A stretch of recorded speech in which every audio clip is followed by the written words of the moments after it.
Hey everybody, this is Rydo, and the following that you're going to see is a clip from a much longer live stream in which I covered the Hearthstone Boomsday Project solo adventure of Puzzle Lab, which is a bunch of Hearthstone based card puzzles with 4 different goals of either lethal, board clear, mirroring your opponent's side of the board, or increasing your health to full health.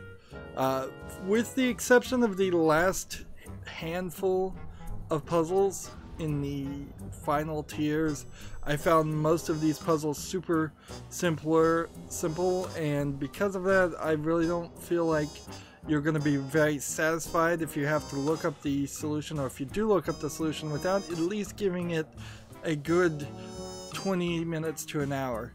However, there are some that will undoubtedly confuse quite a few people, and that's what these solutions are for. Now, because this is a clip, it's just going to clip into the solution. You may not understand what I'm saying. I may get cut off, and that is fine. Remember, once you know the solution, you can't unknow the solution. So consider that before you watch too. And finally, I would ask that you like this video and subscribe to my channel. And when you subscribe to my channel, make sure you click the notification bell. Thank you. Here's the clip. And I imagine most people would have gotten this far already on all these quests. The first couple seem to be designed to be pretty easy. Let's see, 5 and 2 to the side. Then I could do 2 damage either way, so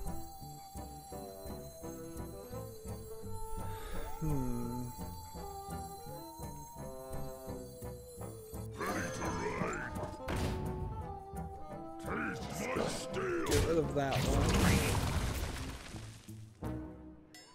And then do this. And then do that. And get rid of that. There we go.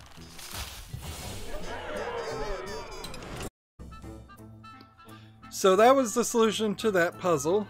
I'd like to take a moment to just share my general thoughts of the puzzles in general. For the most part, I found like lethal puzzles were the most difficult on average, but it's not really difficult to get up to the 4th tier on any of the puzzles.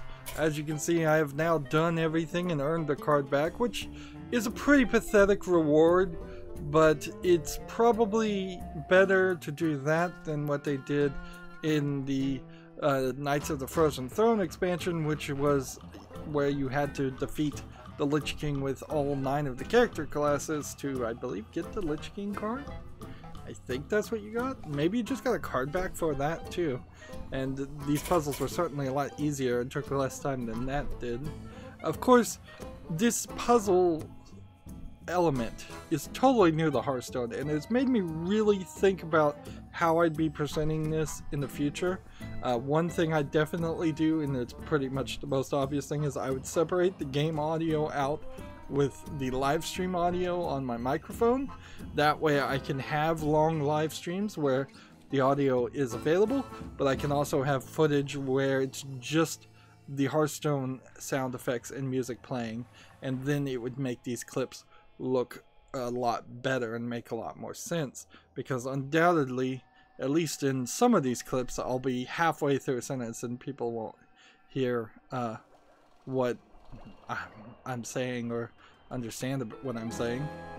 I felt like the mirror cards puzzles were sort of underused. I kind of would like to look at the numbers, but they don't really show it, so it's very possible that the first tier of Lethal had 7 puzzles, and the first tier of Lethal of Mirror had like 5 puzzles, because they don't make that super obvious. The thing this expansion really needs is a submenu, so you can click on one of these groups and then pick a puzzle that you want to go back and play. At the moment, if you want to go back and play anything, you would just have to start from the beginning and cycle through it again, which is frustrating. Certainly, it's just a lack of replayability. There was a super hard 999 damage full Northshire puzzle for the final lethal spell, and then there was a rather hard couple of final tier board clear puzzles that in total I spent probably 15 hours on just those 3 puzzles of 35 hours of streaming. And of course, when I was streaming, I was also in the middle of insomnia, so I wasn't really sleeping that well, and I was streaming while I was half asleep, and that's certainly not a great way to try and do puzzles. But also, it's kind of hard to pre-record that footage when it was brand new, as certainly streaming was the right way to go for my channel. I got lots and lots of subscriptions and views for it. Board clear puzzles are alright, and survival puzzles are alright, although there were a couple times in the survival puzzles where you really were surviving via different means than just healing yourself. So had they broken up survival puzzles into give your hero immunity puzzles, set your hero to or increase your hero's armor puzzle above the 40 damage that it was going to do. There was, I think, one other way that some of the puzzles had you do other things other than increase your health. There's about 4 or 5 different types of puzzles they're putting under survival, which could have been broken down, and certainly that would have been it. I've seen some thoughts of people asking Activision Blizzard if they were going to let players create their own puzzles. They said that was a great idea, but they have no plans to do it, so take that for what that is. I think that would be a great idea. I think puzzles could replace tavern brawls very easily, or at least they could swap between puzzles and tavern brawls. I kind of hope there isn't a daily quest that shows up where you have to do 5 puzzles to get 50 gold, because that would be annoying, particularly for people who have always finished it. Survival puzzles were fine, and board clear puzzles were a little hard, and mirror puzzles were fine. I think lethal really stood at least a couple steps higher than in difficulty on average than any of the other puzzles. But there's also problems with a lot of the puzzles that were given in this expansion. They just didn't do a good job, in my opinion, of using cards that already existed. There's a bunch of cards from previous Solo Adventures expansions that have never been used in regular gameplay. They didn't bring any of those back. There's a lot of heroes that could have come back from the old Solo Adventures too.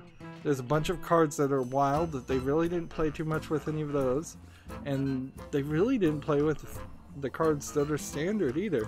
Instead, they introduced some cards that just don't exist in regular gameplay. So even if you solve a puzzle using a card, if the card doesn't exist, you've not learned anything, and that inherently gets to the problem with this puzzle systems. Unless Hearthstone decides to separate itself and redefine itself as this puzzle card game and ranked collectible card game in equal parts, these puzzles don't feel like playing Hearthstone. They don't feel like playing ranked, they don't feel like playing arena, they don't feel like doing a tavern brawl.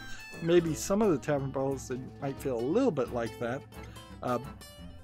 They also didn't feel like they really taught you too much as far as gameplay mechanics that people might be overlooking. Of course, I'm so far into this game, I've been playing it for so long, maybe it does teach some basic things that I'm just overlooking. But yeah, there's definitely some weirdness on the puzzles that they did make and how they made it. It seems like they just kind of had never thought about this, and this was a last second idea to do this expansion. Which is weird because this expansion came way too early and has really messed up my schedule and overcommitted me to doing a lot more work, editing out so much of the footage down into just short, often less than a minute clips of the successes, whereas Hearthstone in general is the game that I can rely on to not force me to do any editing or any extra work. Well, that's it where I'm gonna wrap up with this ideas. If you want to see the entire live streams, there are 7-part videos on my channel where I live streamed the Boomsday puzzle expansions, but they are very, very rough live streams. I am not going to deny that. There are many times, particularly at the end, where I spend 3 or 4 hours just banging my head against puzzles and don't find the solution, to the point where I actually had to look up the solution for the last 3 myself. These clip videos, I plan to release them every day, and because they're going to cause so much extra work, they're going to eventually, after Halloween, after October, Halloween month, they're going to replace a time slot on my channel. I'm just not going to play a game, or I'll probably play a game, but I'm not going to air that game until later. This entire year has been a year that's been terrible for all YouTubers, and it's sucked a lot of the energy out of the room for YouTubers and creators, me included. One of the major things that did that is them changing and moving the goalpost and kicking me out of the YouTube partner program, so I can't even earn the pennies on ad revenue I used to make. Anyways, that's where I want to wrap up. I end all my episodes the same way. I ask you to like this video, I ask you to share it with your friends, I ask you to comment, I ask you to watch every second of all my videos, because that tells YouTube's algorithm that my videos are worth watching. If you want to friend or follow me, which I would like you to do, there are links down below for Twitter, Facebook, Tumblr, Google+, Steam, and Battle.net. Yep, you can friend me on Battle.net so we could potentially play Hearthstone at some point. Also, if you want to support my channel, right now I'm asking people to friend me on Steam and gift me a game that way. Either you pick a game from my wish list or just a game you'd like to see me cover. If I do get a game gifted to me, it's going to be at the highest of priorities to cover. And if you don't want to pick, you can also gift cards through Steam. Or if you happen to have a Steam code through a different third-party site, you can just send that code to me through Twitter direct message. And I think that is it. So thank you for watching. Have a good evening.